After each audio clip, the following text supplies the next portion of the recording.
Essa questão que vamos resolver agora, ela vai falar um pouco a respeito do processo de recombinação nos vírus. Esse processo de recombinação está ilustrado nessa ilustração abaixo.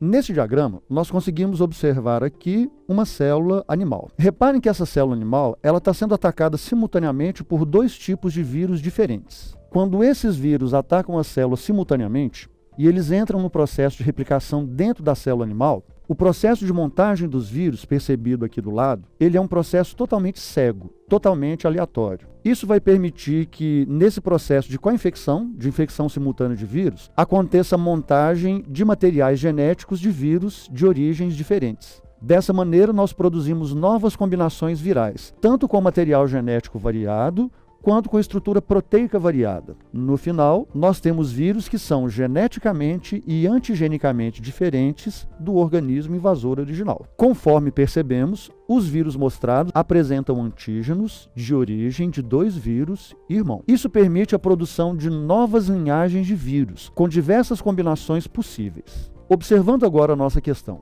No texto da questão, nós lemos o seguinte: o genoma do vírus influenza é composto de 8 fitas de RNA separadas que permitem a recombinação genética por rearranjo dos segmentos. Genoma é o material genético do vírus, influenza é o vírus causador da gripe, recombinação é esse processo de montagem aleatória do vírus, tanto utilizando material genético quanto estruturas proteicas, quando acontece uma infecção simultânea de um mesmo tipo de vírus. Suínos, aves, humanos são simultaneamente infectados por duas cepas diferentes. Esses rearranjos genéticos criam novos vírus que são antigenicamente distintos dos seus precursores e, portanto, são capazes de escapar da detecção pelo sistema imunológico em um grande número de novos hospedeiros infectados. No exemplo mostrado, o vírus influenza H1N1, responsável pela pandemia de 2009, foi gerado pelo rearranjo de vírus de suíno, aves e humanos em suínos e depois repassado ao homem. Considerando o H1N1 como causador da pandemia de gripe em 2009, o fator responsável pelo surgimento dessa virose em humanos foi: vamos analisar cada uma das opções e percebendo erros e acertos. Opção A: ingestão de carne de porco e de frango que contém o vírus cristalizado. Nessa afirmativa, nós vamos perceber dois erros. Ingestão de carne de porco. O vírus da gripe é um vírus de transmissão por via respiratória e não por via digestiva. Outra coisa importante nessa questão é a respeito de cristalização de vírus. Cristalização de vírus é muito comum em vírus vegetais, mas é muito raro em vírus animais. O vírus da influenza, que é um vírus típico de animais,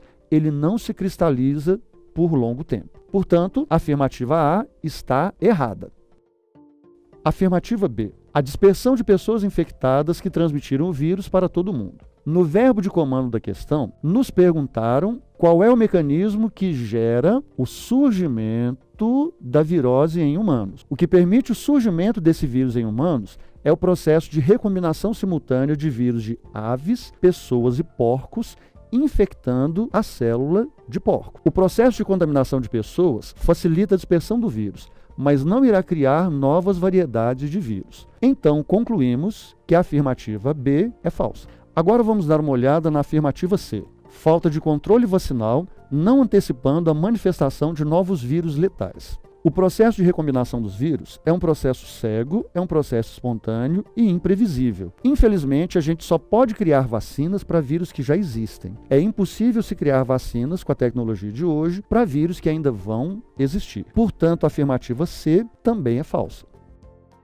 Agora vamos verificar a afirmativa E. Taxa de mutação do genoma viral alta, que ocorre dentro do organismo do ser humano. Na verdade, o que vai criar novas variedades de vírus é o processo de recombinação, onde diversos vírus diferentes invadem uma mesma célula, e não o processo de mutação em si. Esse processo de recombinação ele pode acontecer em células de diversos animais, como é o caso de porcos, que pode abrigar vírus humanos, vírus de aves e vírus suínos. Nos sobra, então, a afirmativa D, proximidade de humanos e animais favorecendo a origem do vírus recombinante. Aqui nós temos animais que podem abrigar vírus humanos. Esses animais apresentam um processo de recombinação espontânea. Essa proximidade facilita a transmissão de vírus respiratórios, e aí facilidade de transmissão, facilidade de recombinação acabam favorecendo a origem de vírus recombinantes. Portanto, nossa resposta é a letra D.